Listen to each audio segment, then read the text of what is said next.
বনে বেঁচে থাকার জন্য এমন অনেক কিছু থাকে যা আজ বিলুপ্তির মুখে। তো আজকে সেরকমই একটা জিনিস তোমাদের সঙ্গে শেয়ার করব, যা এখন শহরে তো দেখা যায়ই না, এমনকি গ্রামের মধ্যেও অনেক অনেক বাড়িতে আর থাকে না।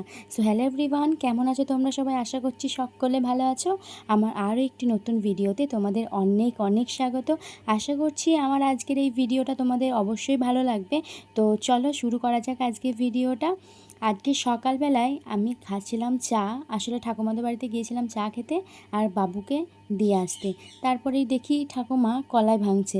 এই যে জাঁতাটা আছে, আমি যে বলেছিলাম না একটুখানি আগে যে বিলুপ্তির পথে চলে গেছে, এই জাঁতাটা তোমরা কে দেখেছো একবার কমেন্ট করে জানিও তো। আমি তো অনেক দিন পর এই জাঁতাটা দেখলাম। আসলে এখানে থাকতাম না তো, আর আমি যেখানে থাকতাম ওখানে এই জাঁতার ব্যবহারটা একদমই ছিল না। কোনো বাড়িতেই আমি দেখিনি এই জাঁতার ব্যবহারটা। শহরে তো এইসব ব্যবহার হয়ই না।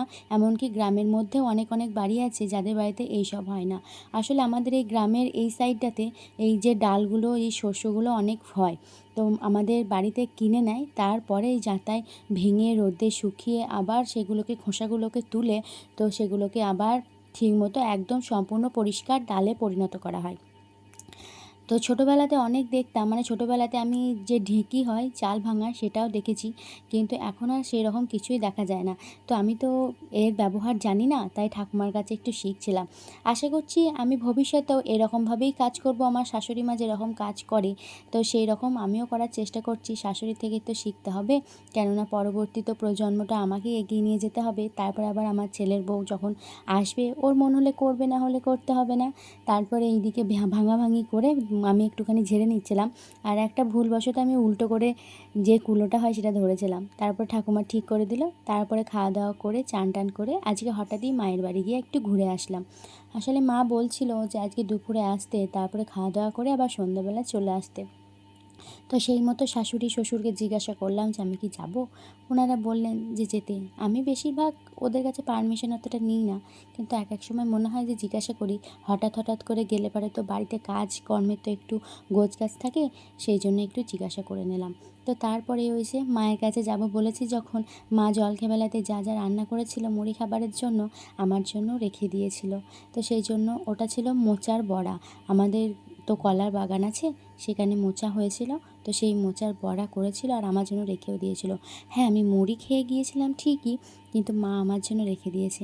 তারপরে মা তো সবজি কেটে তাঁতে চলে গিয়েছিল। আমার মা তো তাঁত বোনে, তোমরা সবাই জানো।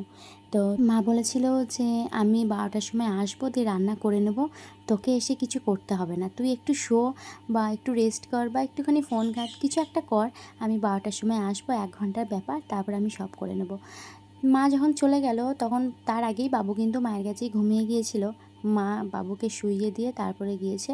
তো আমি ভাবলাম একা একা তো ফোন ঘাঁটছি, তাহলে একটু একটু করে কাজটা এগিয়ে রাখলে কেমন হয়। আর এই যে আমার বাবুটা ঘুমাচ্ছে দেখো। আসলে আমি বাড়ি থেকে বালিশ টালিশ কিছুই নিয়ে আসিনি, এখনও ওকে সর্ষের বালিশের মধ্যেই শোয়াই, কিন্তু বালিশ নিয়ে আসিনি, সেই জন্য একটা কাঁথা ছিল, কাঁথাটাকে ভাঁজ করে বালিশের মতো করে দিয়েছি। আর এই যে প্রথমে তো ভাতটা চাপালাম, দেখতেই পেলেন। তারপরে এই মাছটা আমি ভেজে নিয়েছিলাম, তারপরে এই পনির তরকারিটা বসালাম। মানে আজকে পনির তরকারি হবে, মাছের রসা হবে, মাছের টক হবে, আর একটা সেদ্ধ করতে দিয়েছি, সেই সেদ্ধটা হবে। আর রান্না করতে করতে এই যে আমার মহাপ্রভু উঠে পড়েছে। ঘুম অনেকক্ষণ ঘুমানোর পর যখন বাবু ঘুম থেকে ওঠে, ওর যে মুখের অদ্ভুত যে স্মাইলটা থাকে, দেখে যেন মন জুড়িয়ে যায়। যতই বেদনা থাকুক, যতই কষ্ট থাকুক, সারাদিনের ক্লান্তি থাকুক, এই হাসিটার কাছে সব তুচ্ছ।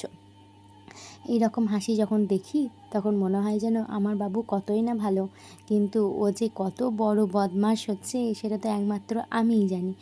আর এদিকে ওর সঙ্গে খেলা করতে করতে তরকারিটাও হয়ে গেছে, আর এই তরকারিটাতে মাছের মাথা দিয়ে করেছিলাম। মা প্রথমে বলেছিল সর্ষে বাটা দিতে, কিন্তু আমার সর্ষে বাটা জিনিসটা অতটা এখন খেতে পছন্দ নয়, আমি খাইও না। যতটা মশলাপাতি কম করে খাওয়ার চেষ্টা করি ততই ভালো। তো তারপরে খাওয়া দাওয়া সেরে এই যে দুপুরবেলায় এসেছি মায়ের কাছে শুতে।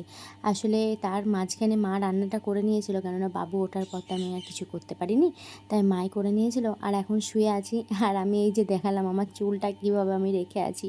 তো চলো মায়ের সঙ্গে একটুখানি সময় কাটাই। আজকে আর কোনো ভিডিও করব না, দেখা হচ্ছে পরের ভিডিওতে। ততক্ষণ সুস্থ থেকো।